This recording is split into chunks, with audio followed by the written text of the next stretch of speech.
Hello Hughes history students in Mr. Howe's class. This is our next YouTube video lesson for chapter 13 section 2 about the Texas Revolution. And so today we're going to be going over those pages in the book, talking about some of the assignments and also reviewing some of the assignments from chapter 13 section 1 that was assigned before this.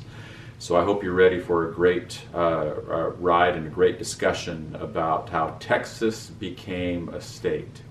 Before we go into chapter 13 section 2 though, let's review real quickly one of the map and worksheet assignments that went with chapter 13 section 1 and the worksheet was called Routes to the West. So let's do that first. So here's the first page that goes with the worksheet called Routes to the West. This was part of the earlier lesson for chapter 13 section 1, and kind of like a little brain teaser section for unscrambling things and looking at some of the ideas that were presented in the last lesson. So this would be an excellent time to pause the video, and for any of the unscrambled terms that you could, or excuse me, scrambled terms that you couldn't figure out, now's your chance to pause the video and write down the answers in the blanks. So now you can show me that you know all of the answers for the first page, which was page 67A.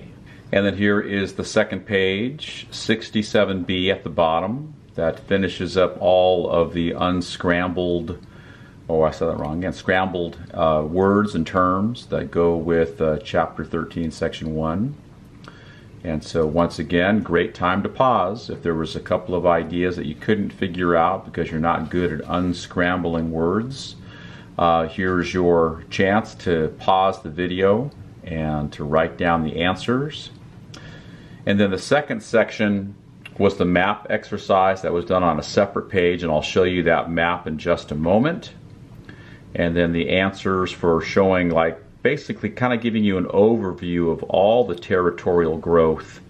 Probably the trickiest one was the answer for number 3, because the Spanish cession wasn't much of a hint as to what part of the United States we're talking about, but that was basically Florida and some of the southern sections of Alabama and Mississippi that were part of what the Spanish had to give up when Andrew Jackson invades into Florida chasing the Seminole Indians. So here are all the answers 1 through 7.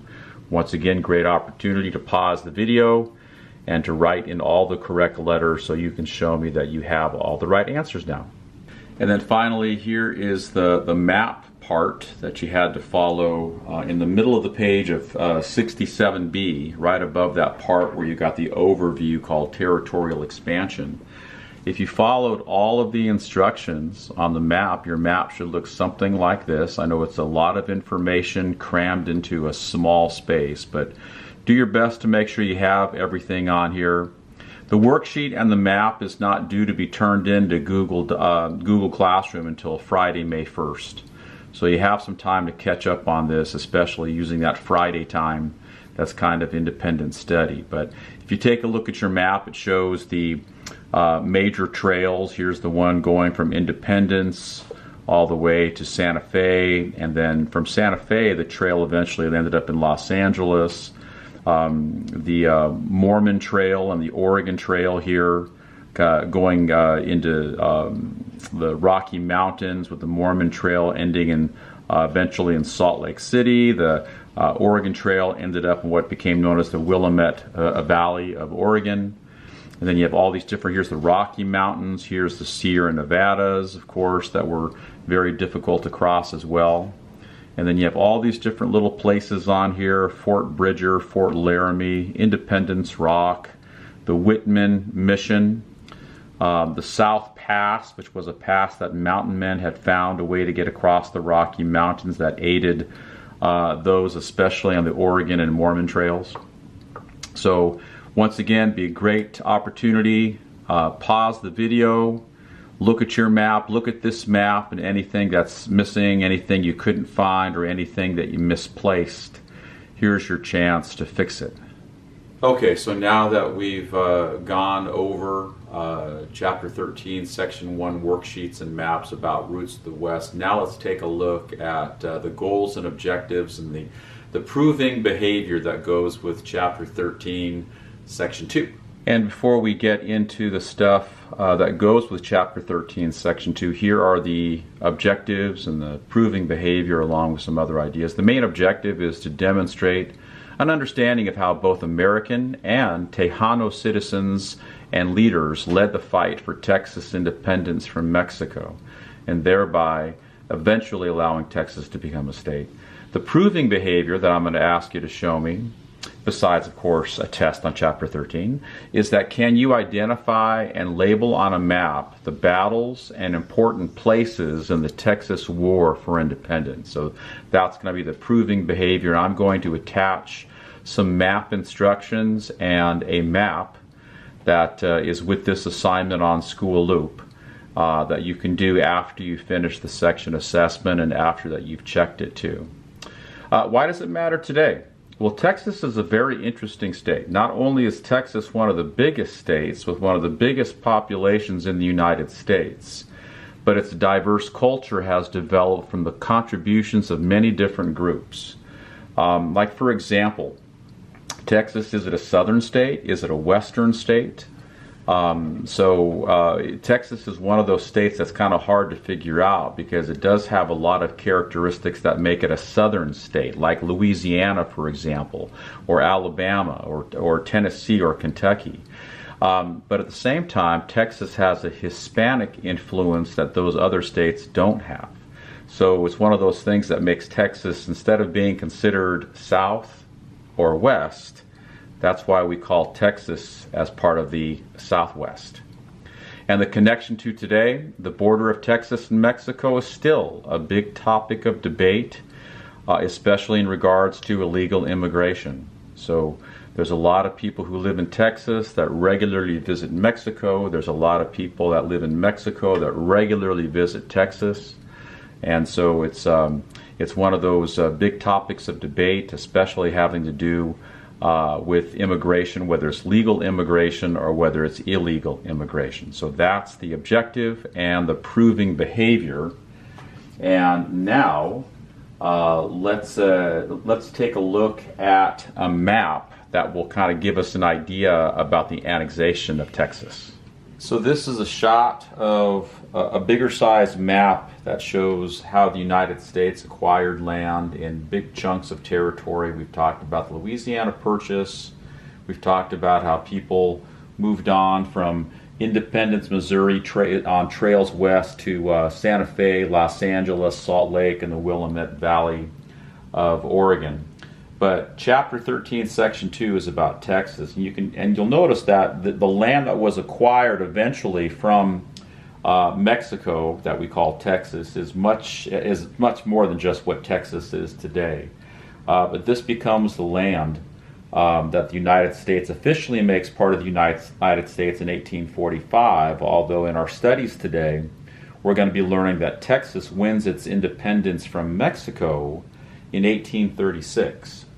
So part of the story is understanding why, when Texas was annexed, why did it take 9 years to get Texas annexed if it won its independence from Mexico in 1836?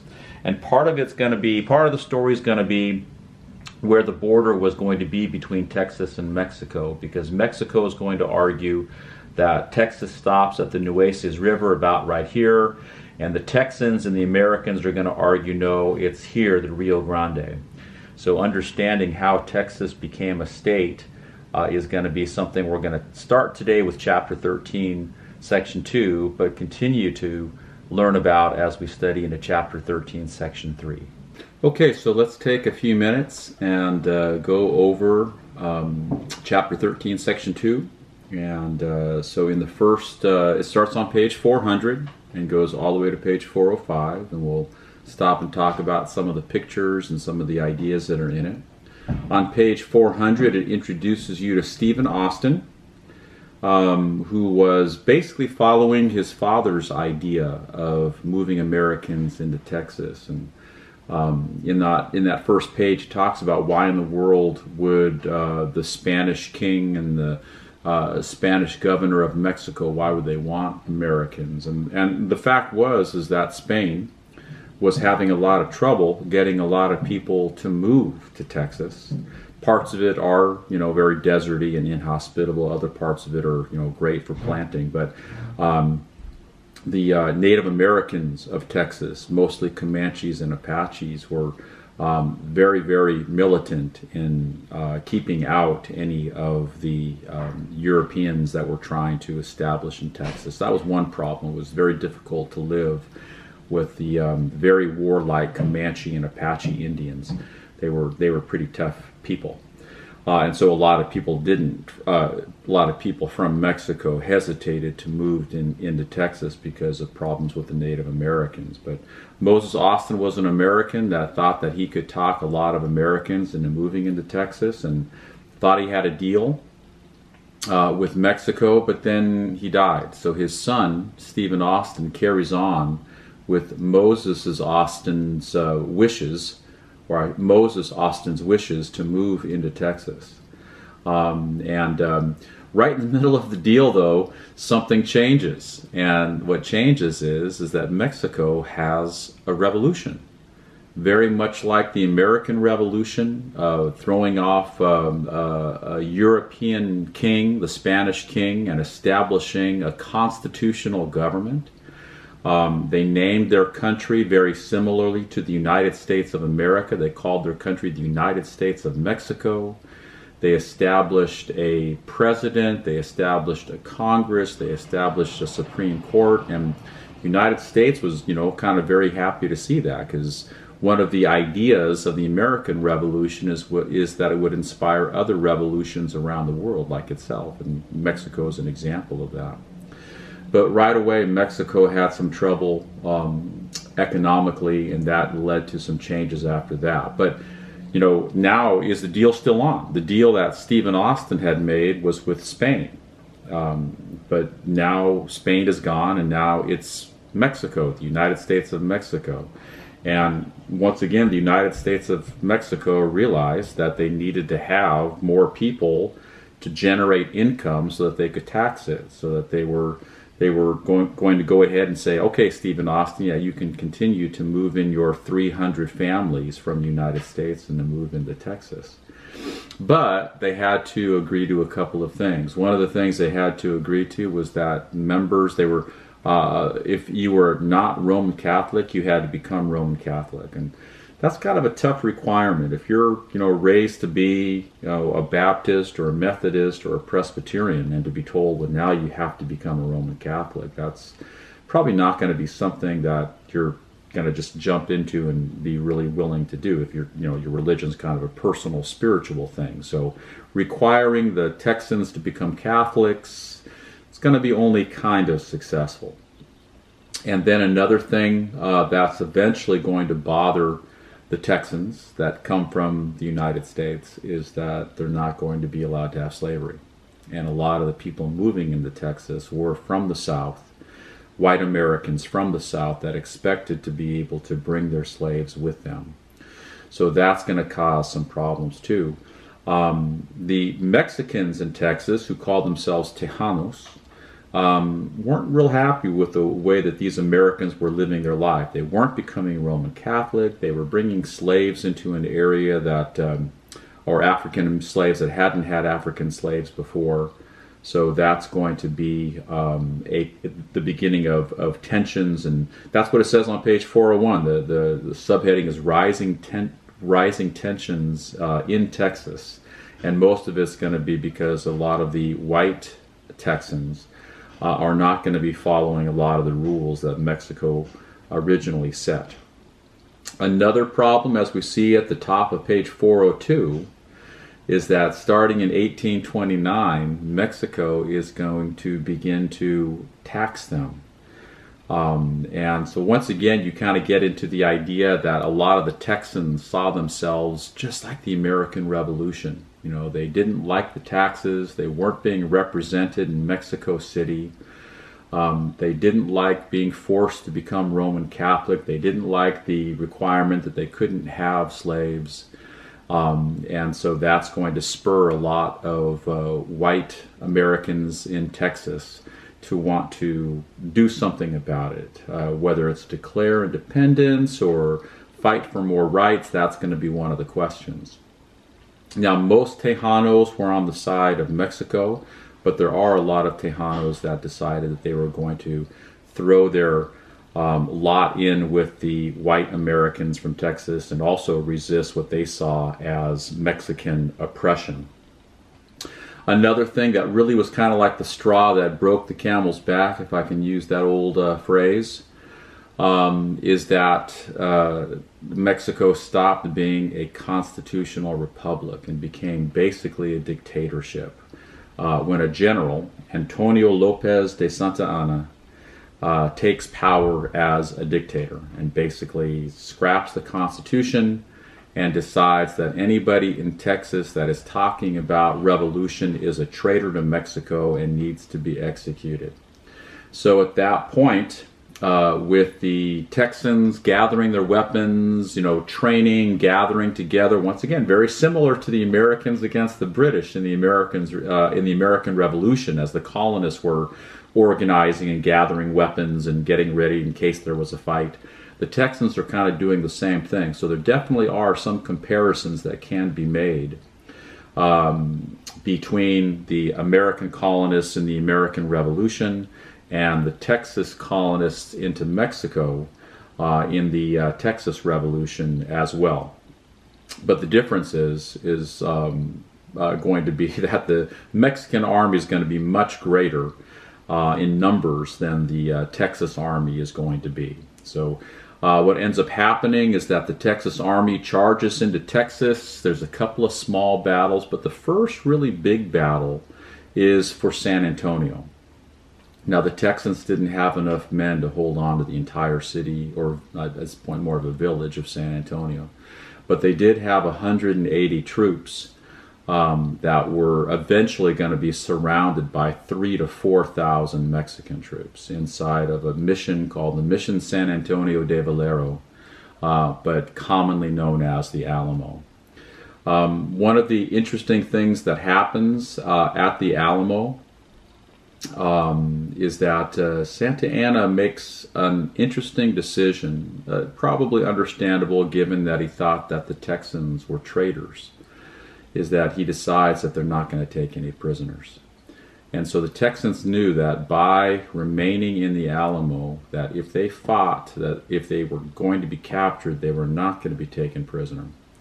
So the Mexican army surrounds it in late February. They begin a siege of the Mission San Antonio de Valero, commonly known as the Alamo. And eventually, even though they've got a lot more soldiers than the Texans do inside the Alamo, it takes a couple of weeks before they're able to successfully attack and take the Alamo. And true to their word, the Texans that weren't killed in the battle, there's only 5 that survived the battle out of 180 or so, they are executed. Now, another thing that comes out of this battle of the Alamo, very similar to Bunker Hill and other famous American battles where Americans kind of fight to the last man, is that there's a lot of myths, and some of them are based on truth. William Travis was the leader of the Texans at the Alamo, and he receives a lot of credit. His letters, there's a voice from the past on this page, which is page 403, that has a quote. And this is from a letter that he wrote that was sent out before the Alamo was taken by the Mexican army. And in this quote, it says, "The enemy has demanded a surrender. I have answered the demand with a cannon shot, and our flag still waves proudly from the walls. I shall never surrender or retreat." And he didn't, and he was one of the first soldiers who was killed in the day that the Mexicans do eventually take the Alamo. Also, in this chapter, it talks about Juan Seguin, or the section talks about Juan Seguin, which was a famous Tejano, a Mexican who was on the side of the white American Tejanos. And he was sent to gather more troops. He wasn't captured or killed at the Alamo. In fact, his story is kind of interesting. We'll talk about him towards the end. But it talks about, there's a great picture, painting of one of the most famous defenders of the Alamo that eventually was executed as one of the survivors, Davy Crockett. And he was famous as a frontiersman. He had been a member of the House of Representatives from Tennessee. And that eventually kind of makes him famous for being one of the defenders at the Alamo that gives his life to try to fight for Texas independence. So the decision to execute all the prisoners is a fateful one. We've talked about this in class before. You know, what do you? It's very tempting to say when you have prisoners, well, just kill them, because if you have prisoners, then you have to feed them, you have to take care of them, you have to guard them. So a lot of when we talk about, you know, what do you do with prisoners, sometimes students say, well, just kill them, get rid of them. Well, killing people is not as easy as you might think it is to do, and a lot of people don't like to just kill people in cold blood. So that tends to be something that people frown upon. But also in a war, if you start executing your prisoners, the other side's going to start executing prisoners that they take of your people. So it's a complicated thing about what to do with prisoners. But because Santa Anna saw the Texans as traitors, you know, they had an agreement with their new country, Mexico, and here they were declaring independence from Mexico, he thought that the best idea was to execute them. So at the top of page 404, there's a little section called America's History Makers.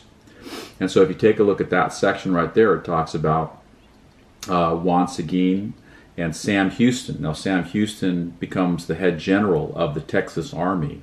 And once again, his name, just like Austin's name, is immortalized as the capital of Texas. Houston's name is immortalized as one of the big cities in Texas. Their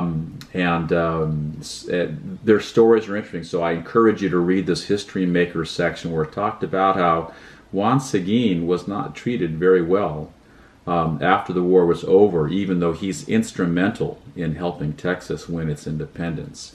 Sam Houston goes on to a very, very famous career as a leader and a politician in Texas afterwards. So it's kind of goes to show you that racism also plays a part. You know, why was Juan Seguin treated so badly after Texas independence, and Sam Houston becomes kind of immortalized? So racism also plays a part in this section about how Texas becomes independent from Mexico. Well, the story of actually continues. There's another battle called Goliad, in which instead of just 180 Texans are rounded up and executed. Well, actually, they weren't all executed. Some died during the battle for the Alamo. But at Goliad, it's even worse. At Goliad, 300 Texans surrendered to the Mexican army, and all of them were executed. So in a sense, Goliad was even worse, because at the Alamo, only 5 Texans were executed after the battle. But at Goliad, 300 Texans who thought they were going to be treated as prisoners of war ended up being executed by order of Santa Anna. There's a lot of primary source evidence that the other Mexican generals were not in favor of this and didn't think it was a very good thing to do, to execute prisoners, but they had to do what their dictator said to do, and all 300 Texans and Tejanos were executed at Goliad. So when we go over the section assessment, there's a critical thinking question that talks about, you know, in a way though, how did what happened at Alamo and Goliad help the Texans win their independence? And there's a lot of ways you can approach that question, but one of the ideas that we'll talk about is that it's going to inspire a lot of Texans. It's going to anger a lot of Texans. You know, how could Mexico do this? And they're going to be willing to say, well, I'm going to, you know, fight to the death now. It's going to inspire them to want to keep fighting even harder. If you know that if you surrender, you're going to get killed, then you're going to keep on fighting even when things get bad. So executing prisoners is not always a good idea. So And it does come into play. The big battle that ends the war is a battle called San Jacinto. And at San Jacinto, what happens is that Sam Houston leads a surprise attack on the part of the Mexican army that includes General Santa Anna. And it's a very short battle. Within about half an hour, the entire Mexican group that was camped there were either killed or captured. They end up capturing President Santa Anna. General Santa Anna is captured and is now a prisoner of the Texans after the Battle of San Jacinto. So you can imagine probably with President Santa Anna captured by the Texans and knowing what they know about what happened at the Alamo and especially at Goliad, most of the Texans want to just tear this guy apart. They want to kill him and cut him up in little pieces to punish him for the deaths of hundreds of Texans. But Sam Houston was pretty wise about this because he realized that if they killed Santa Anna, then another Mexican general would just step up and say, okay, well, I'm the new leader and we're going to continue this war. So what Sam Houston does is pretty interesting and very, it was a very good political move. He forces Santa Anna to sign a peace treaty that recognizes that Texas is no longer part of Mexico, that it is now free, and it's a separate state from Mexico, no longer part of Mexico. Obviously, they were hoping that they were going to be annexed by the United States at this point, too. So that is how Texas wins its independence. Now, you can imagine, most people understand that if you're forced to sign something and you're forced to do it under the threat of death, that the contract's really not a good contract. And, of course, that's exactly what Santa Anna says when he returns to Mexico City. He says that's not a good contract. He said Texas is not free. It's still part of Mexico, and it's just going to be a matter of time before we organize the army and go back into Texas and retake Texas and make it part of Mexico. But the Texans could say, well, we do have a contract, and he did sign it, saying that it was a free territory, no longer part of Mexico. And so that kind of leaves the door wide open, of course, for the United States to make Texas a state.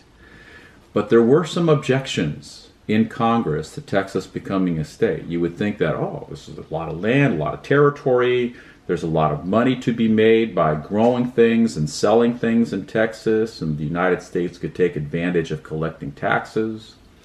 But a lot of Northerners objected to Texas becoming a state. And their main objection was that Texas was a place where people had owned African slaves and African American slaves. So the idea was if Texas did become a state, it would become a slave state. And the Northerners said, we don't want any more slave states, or if Texas becomes a state, maybe a free state should be added to keep the balance of states, especially in the Senate. That was very important. So a lot of Northerners objected, and so they couldn't get the majority that they needed in Congress to make Texas a state. There were also some people that objected to the way that Texas had won its independence, and they feared that annexing Texas would start a larger war with Mexico, and some congressmen were just against the idea of war in order to get territory. And So Texas for 9 years has to remain a separate country. It's one of the few states that are part of the United States today that at one point were not, that were a separate country. And you can make the argument that everything was a separate country and belonged to the Native Americans. But putting their concerns aside for a second, Texas was a separate country, had a president. Sam Houston's the first president of Texas. It had a Congress. It had ambassadors that actually, were visiting the United States and other countries around the world. So for 9 years, Texas was a separate country until something else happens that we're going to study in Chapter 13, Section 3, to explain why Texas all of a sudden became a state and how that did start a larger war with Mexico that eventually leads to our state, California, being taken from Mexico and being made part of the United States. But we'll talk about that in the next YouTube video. So now that we've gone over the chapter, before we move on to the section assessment section, on page 405 there is a map that shows the Texas Revolution 1836, because one of the assignments I'm going to ask you to work on after you go over this and check your section assessment is a map that details some of the ideas that happen in this Texas Revolution. So the next thing to do is to take a look at what you did and what you learned when you did the terms and names and the main ideas. And also, don't forget, when we go over this next section, there is a timeline that you have to copy down. That's my evidence that you watched this video and hopefully learned a little bit about the Texas Revolution, how Texas became a separate country and eventually became a state in the United States. Let's go now and let's take a look at the terms and names, the timeline, and the main ideas. And if you did the critical thinking question, we'll go over that too. Okay, so now that we've taken a few minutes and we've gone through the section, looked at the pictures, talked about some of the big issues, now is the time to correct your terms and names, and then of course to add the timeline, which is my evidence. This is different than the timeline. If you did number 2, just because you were interested, that does not take the place of doing this timeline.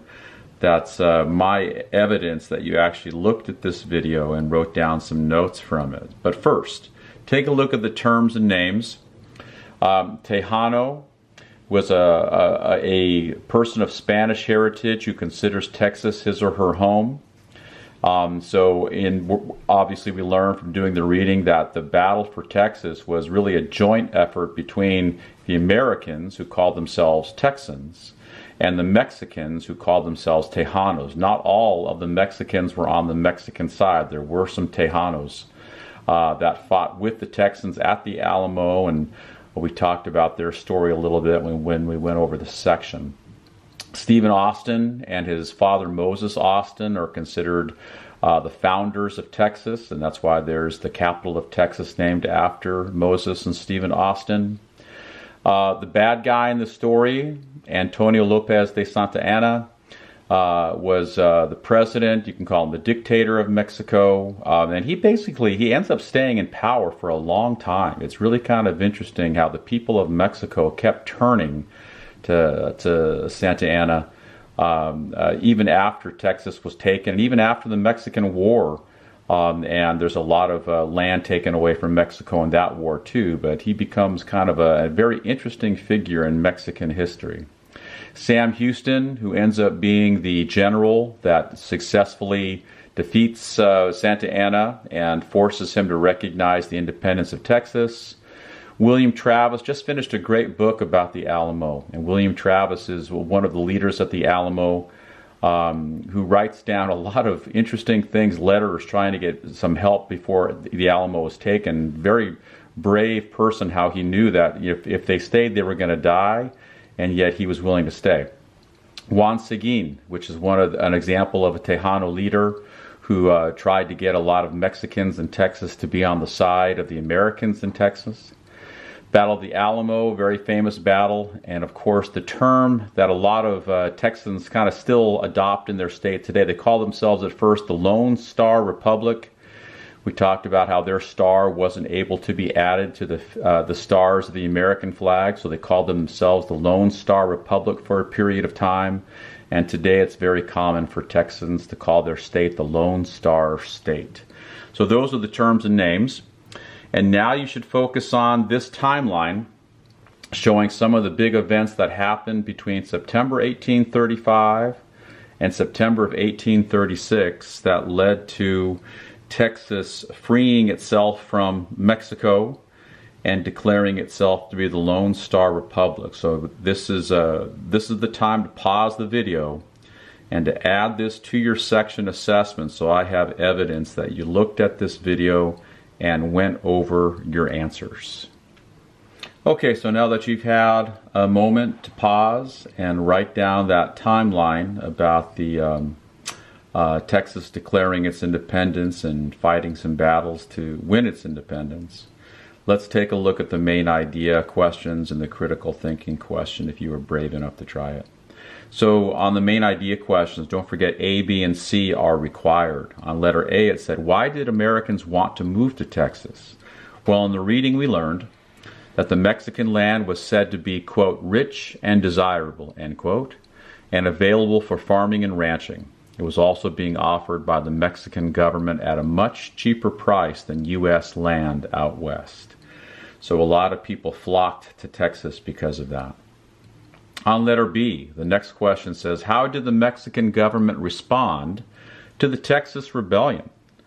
And in the reading it said how the Mexican government, led by its new dictator, General Santa Anna, sent troops from Mexico City to crush the Texas Rebellion in 1835.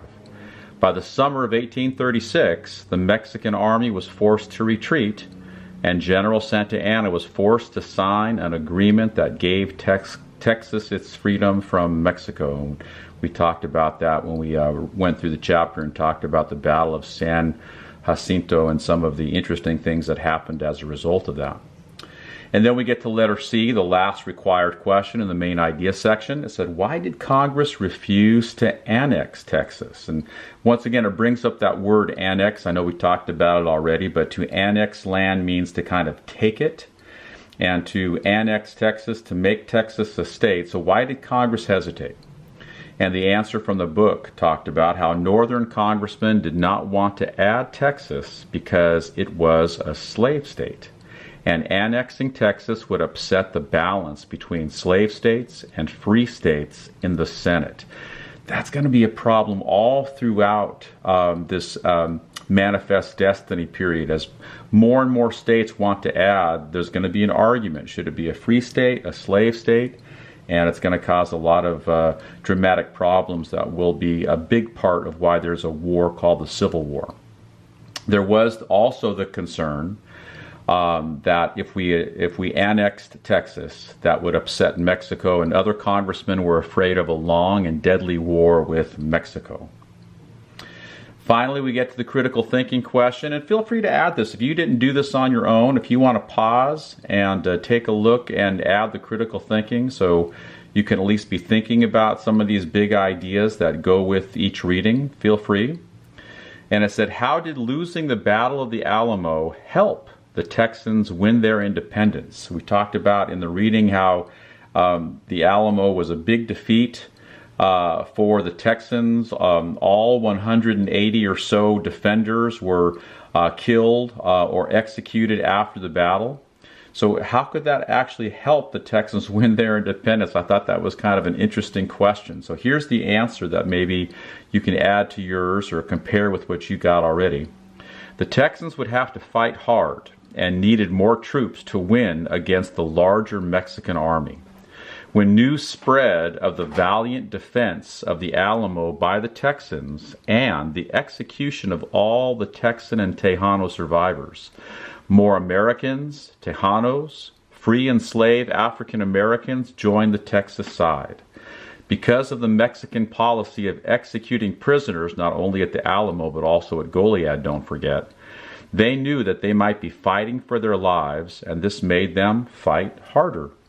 So I think that's one thing to keep in mind. We've talked about many times the challenge of what to do with prisoners during a war. It's easy to say, well, just kill them all. But, killing your prisoners can lead to some, tougher consequences down the line. We've talked about that before. But here are the answers. Once again, great time to pause the video and add some ideas, add some notes to your section assessments. I always appreciate it when students make some extra annotations on their notes when they're submitted to me in Google Classroom. All right, so now we've gone over the chapter. I hope that you now have a better idea of how Texas declared, fought for, and won its independence from Mexico, and some of the big issues that go along with that. as well as understanding why, for a period of about 9 years, Texas was not allowed to become a state. Once again, the specter of slavery is one of the big reasons why Texas did not automatically become admitted to the Union by Congress. So adding another slave state would have added 2 more slave state senators to the Senate, and the free states did not want to give that much power to the slave states inside of the U.S. Congress.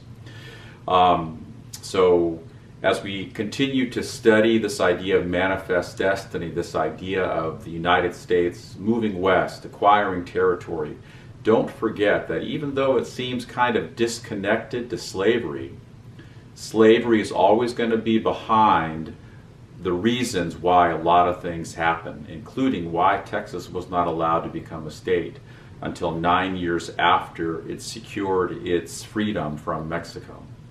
So I will see you next time as we go over Chapter 13, Section 3 in the next YouTube video. Don't forget to subscribe and ring that bell.